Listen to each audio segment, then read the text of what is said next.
sound, profane or profound, resonates, reverberates throughout our psyche, affecting us, connecting us to choices, influencing our voice, creating our own personal cosmos.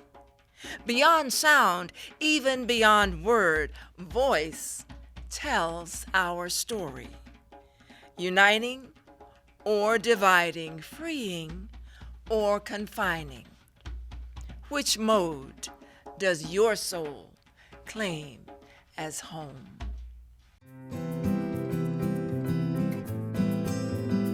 Tunneling through, around, over, and even under. The minute he asks, is that something new? We say, what?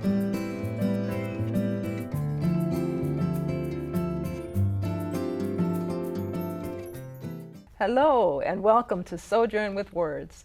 I'm your host, Sistah Joy, Poet Laureate of Prince George's County, right here at CTV Studios, and I am excited to have today's guest in studio, Cliff Bernier. And Cliff is somebody who's been a world traveler to a degree.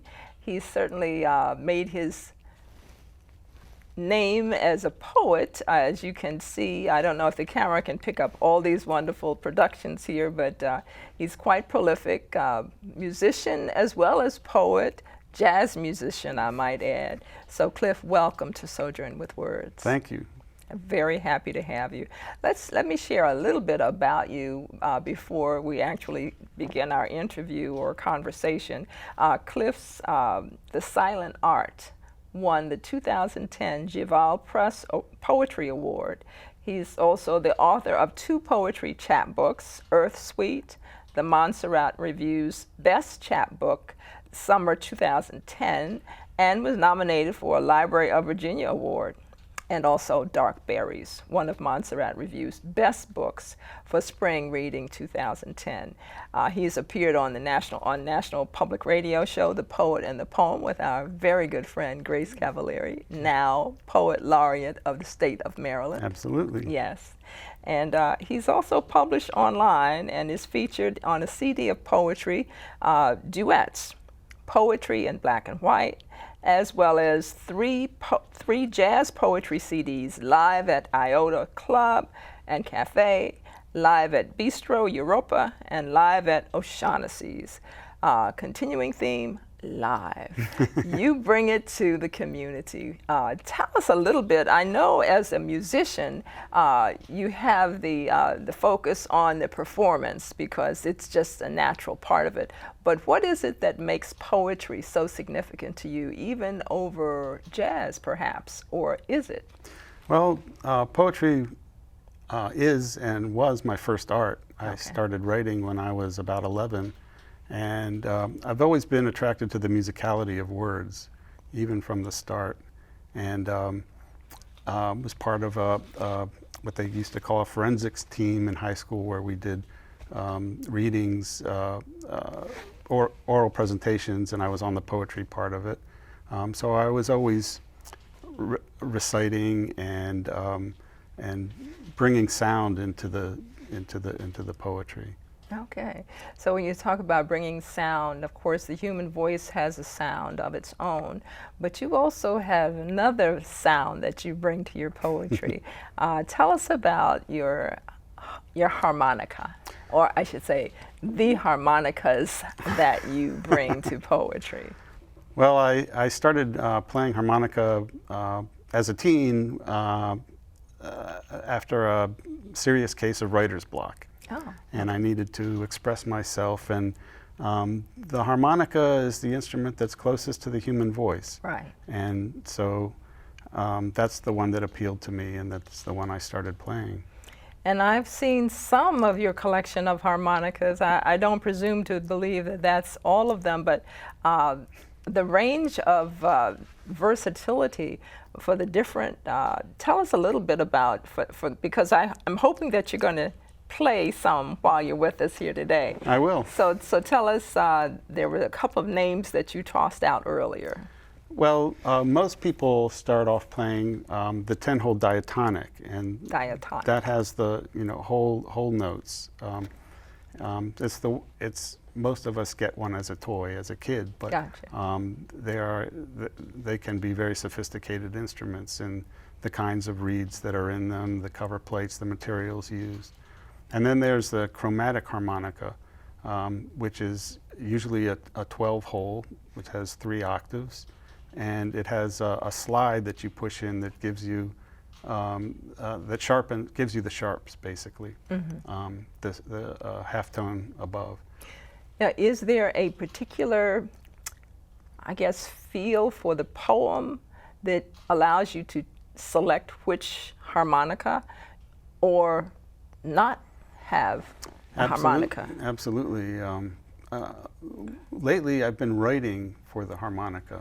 Okay. I've been writing about blues musicians and moving more into jazz musicians as well. And with the blues musicians, I play the diatonics because that's what they play. Those are the best harmonicas for the blues. And for the jazz, it's the chromatics. So do you consider yourself to be a jazz poet, a blues poet, or a poet? I'm a poet who loves music. Okay. And I should say poetry started out being sung. If you want to go back to Homer and the tradition, the transcription into written words came later, and I think the roots of poetry are in music.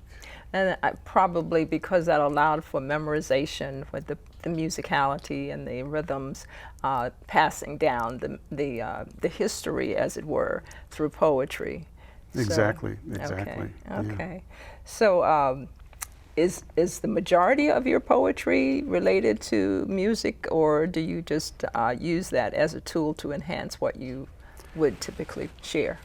I wouldn't say the majority. It's trending that way. It's moving that direction. But the first 2 chapbooks that I published are more international experience themed. I lived overseas as a kid, and I've had the good fortune to be able to travel, and it's experiences in different countries, different continents.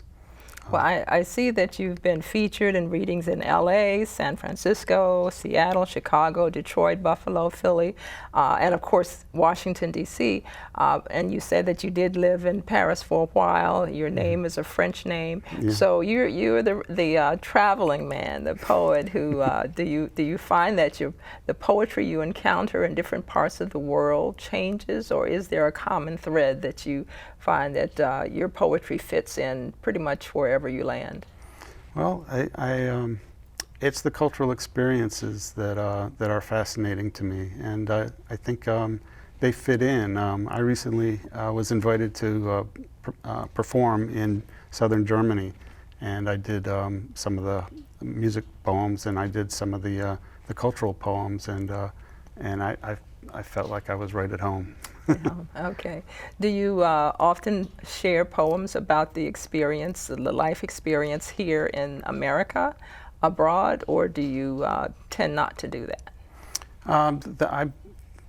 There are lyrical poems in the mix as well. Okay. Yeah.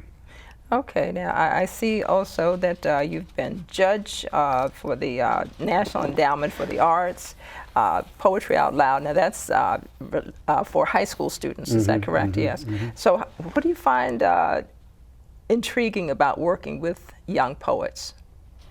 Well, they have so much energy and bring so much spirit to it, and a different perspective than us older folks.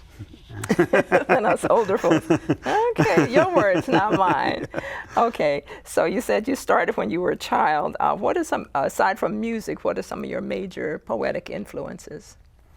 Well, I grew up in the classical tradition, I guess you could say. I started reading Eliot, Yeats, Whitman, Wallace Stevens, and then I discovered Derek Walcott, who I absolutely love, and he brings that Shakespearean language to a love of the Caribbean and the patois that was used there, and and culture. So those Cool. are, I would consider them my major influences. So how do you characterize your poetry? If somebody were to ask the question, what type of poetry do you do? That's You know, hard. but that's what they always ask. Yeah. You know? I never know what to say when Exactly. I mean, there are different types. There are cultural poems, there are musical poems, there are the little lyrical poems. I guess I would say it's a focus on the musicality of words, and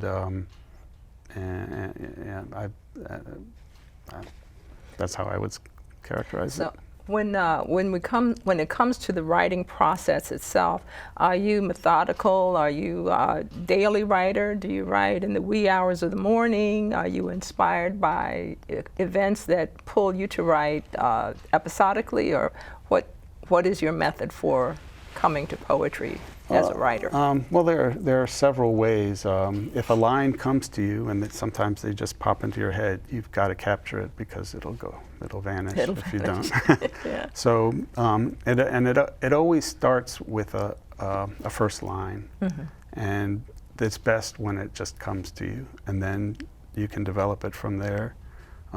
Oftentimes, if I'm doing some of the portraits of musicians that I've done a lot of research, reading about their lives and the history of the music, and that'll build up to a kind of crescendo, and then I'll wake up the next morning and it'll just pour out.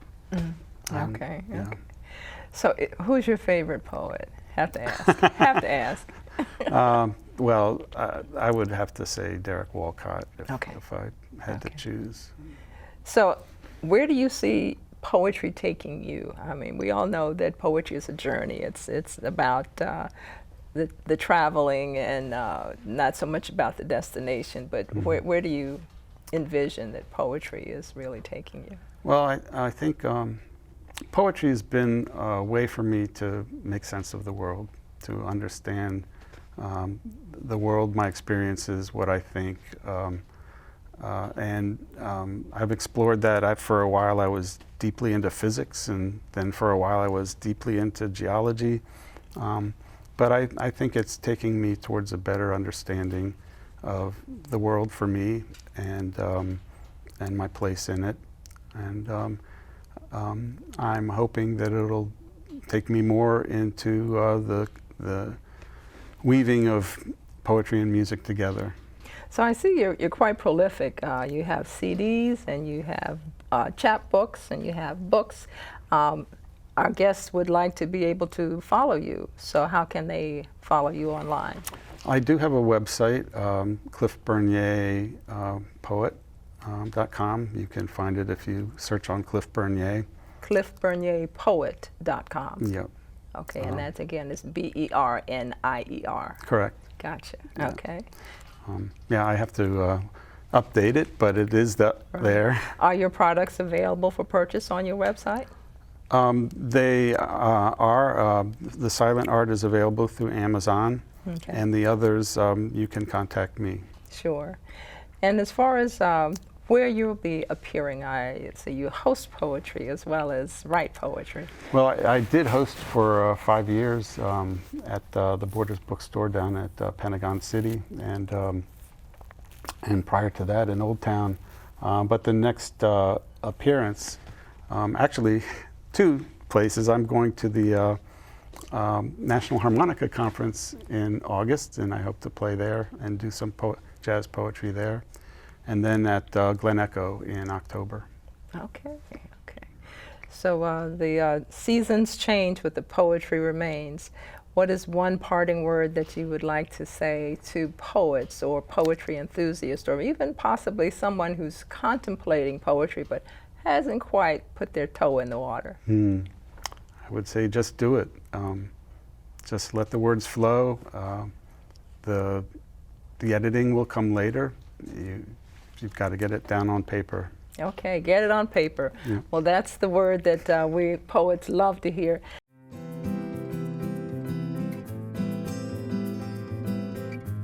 we want to hear some poetry now.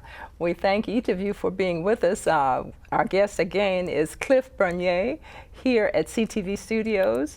I'm Sister Joy, and we're about to hear some poetry and some music from Cliff Bernier, the poet who has traveled the world and is bringing his message to Prince George's County. One note bent the world.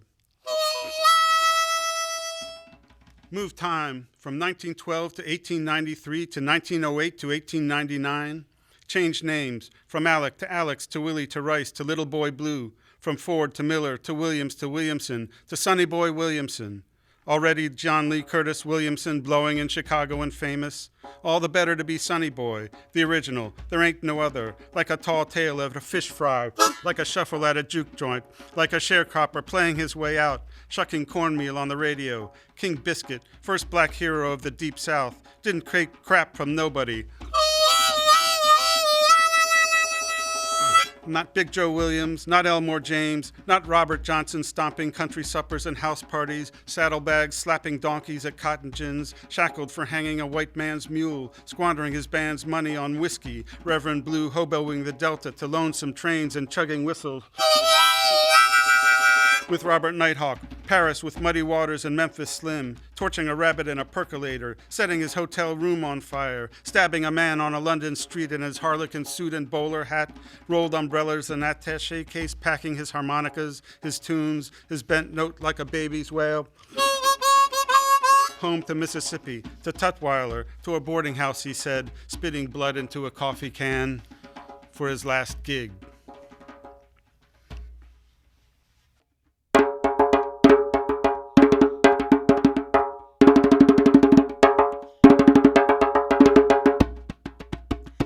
Words are sometimes unnecessary, extraneous as excess baggage to nomads.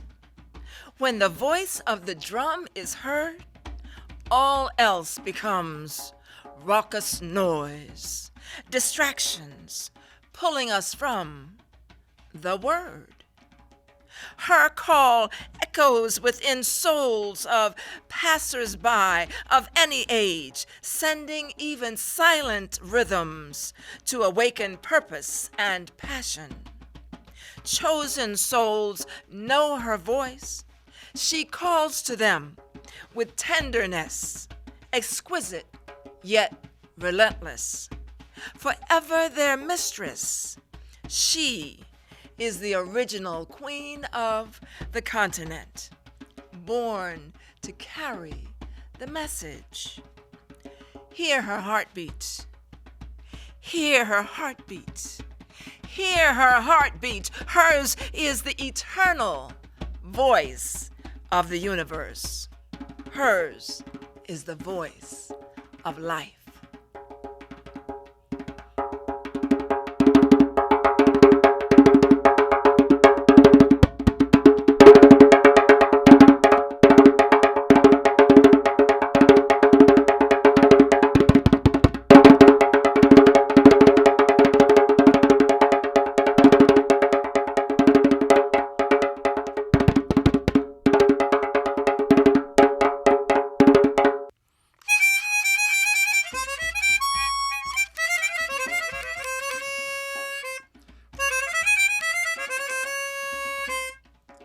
Spirit winds spiraling through passages, caravans cutting trails through desert sands, camels moving merchants on the trade roads, whisper tones unraveling like silk. Chang'an to the imperial court in Rome, spirit voices singing in the reeds, artisans, caliphates, and warriors flutter-tonguing swallow songs for silk.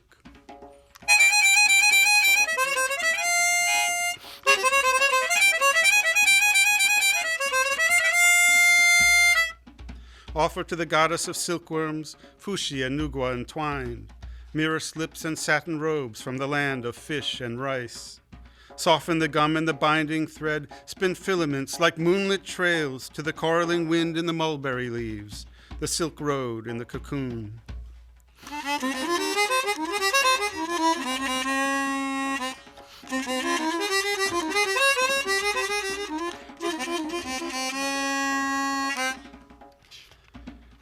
Percussive wind, propelled from Kucha, guide the trader on his journey to the plains by flowing water, fragrant woods, compel him like the siren in the flute, on waves of sand, through mountain passes, sustain him like the notes of minstrel songs, from bitter sandstorms, blinding cold, and voices like the winding of the flute.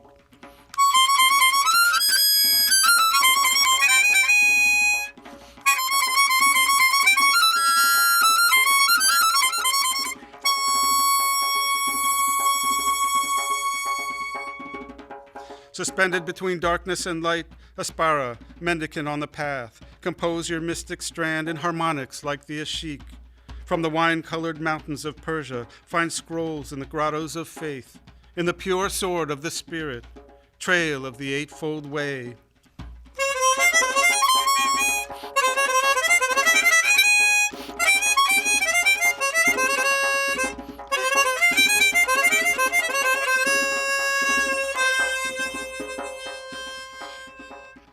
For love of the one-eyed people, for love of the oracle bone, for love of the nomadic kingdom, for love of the terrible wind, for love of the wild grass, for love of the desert song, for love of the city of shadows, for love of the solace of silk.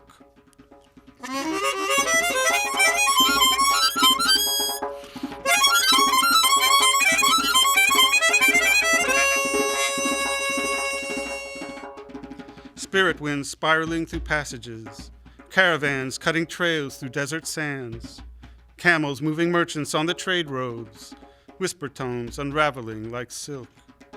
Changan to the imperial court in Rome, spirit voices singing in the reeds. Artisans, caliphates, and warriors flutter-tonguing swallow songs for silk.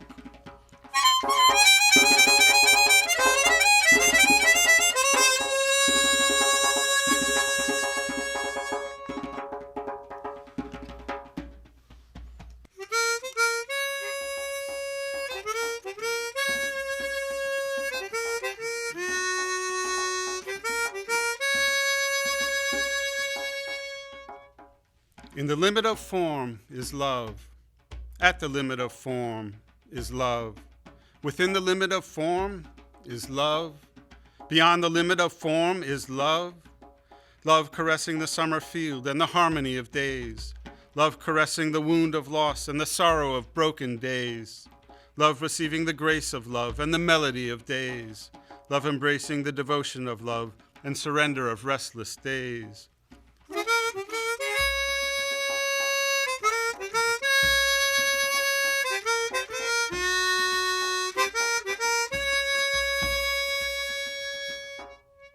John Coltrane blew the blues, and in his blues he blew Jimmy Heath and Benny Golson at the Woodbine Club on 12th and Master.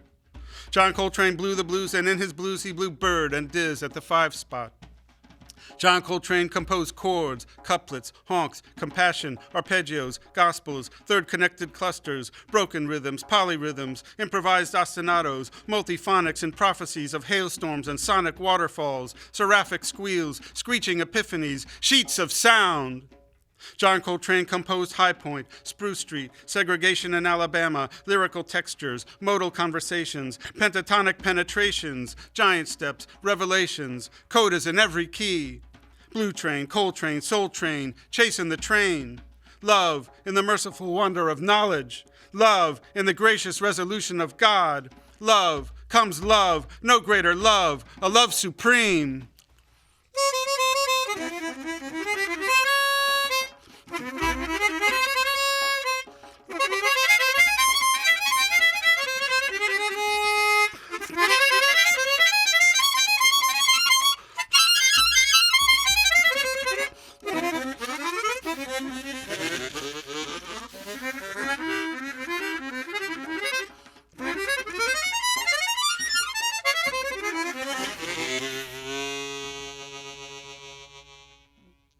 All the winds that ever were blow through this harp.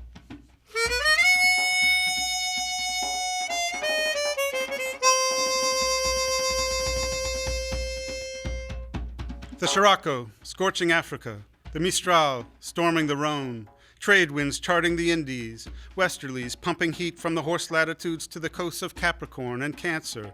The Pampero on the Pampas. Doldrums in the tropics.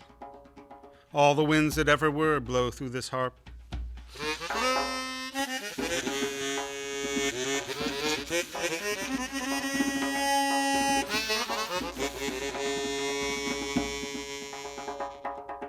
From the first star, music of the spheres, Aeolus conjuring cyclones, Zephyr foretelling spring, Phaleon summoning the sunlight, twisting tornadoes, rubatos, monsoons and hurricanes, sheer, planetary pressures, spiraling squalls, willy-nilly and the dust devils.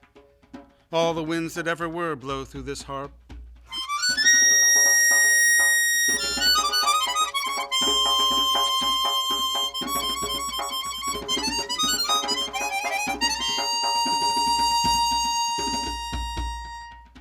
The winds of change, the four sheets, pissing, spitting, downburst, up-tempo, the polar easterlies, sloping to derecho, the bees, kissing the Alps, the Buran in Siberia, Rudra surfing the Luz, the jazz that composes life, movement in deep time.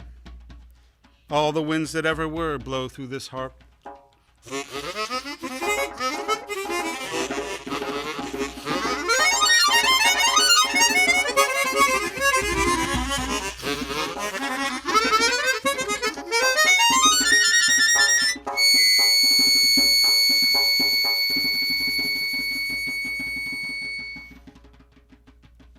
Thank you so much for being with us again today for Sojourn with Words. We've had a wonderful guest poet in studio, Cliff Bernier. Always remember, we're looking for poets. We're looking for you right here to bring the word from the community. We want to share your poetry, and we want to share our poetry with you. So remember to always be with us, and right here on CTV in Prince George's County, the premier poetry show, Your Poetry. Syncopation, improvisation, big words. Better for me to just feel the sound, 'cause when it's right, jazz feels like it sounds and sounds like it feels. I watch the jazz man make magic flow from his lips, conjure sultry sounds smooth as silk. Watched him dance right out his fingertips. Sweet and sour notes down real low, cascade then crescendo into my soul, all in a single heartbeat. Mysterious sounds pouring out of his horn. He be doing that circular breathing thing. No, I'm not getting turned on, I'm just digging the jazz. Can't you see? He be kissing that sax and she be kissing him right back. I swear I heard her call his name just before the room started to sway. Kinda game? What kinda game? What kinda game he be playing anyway? Teasing folks with notes that don't exist. Playing a game we can't resist. Playing that jazz so right. Don't tell me them trembling sounds dancing round my head was just notes on a chart. I know I'm getting hot, but that's just 'cause it's done got so crowded in here, right? Then when I think I'm about to explode, he hit a note that pierced my left earlobe. Sounds like I can't begin to describe. Got me quaking with spasms from brain to toe, making that horn screech, belt, and bleat. Sounds that anything but sweet. Folks be bobbing their heads and patting their feet to his mean riffs, scats, and beats, dropping fives and tens in the tip jar. Right now, right about now, you can't recall where you parked your car. You know it's about time to go, but there's one thing for sure. You know the jazz is right. Jazz has undressed you with her sultry sound, then clothed you in her own tune, helped you to remember to forget, took hold of your soul and reminded you she ain't so much about melodies as memories. And this time you got more than you bargained for. Jazz, no middle of the road. That's what the jazz man said. forever controls your soul once it gets inside your head. Jazz, no middle of the road.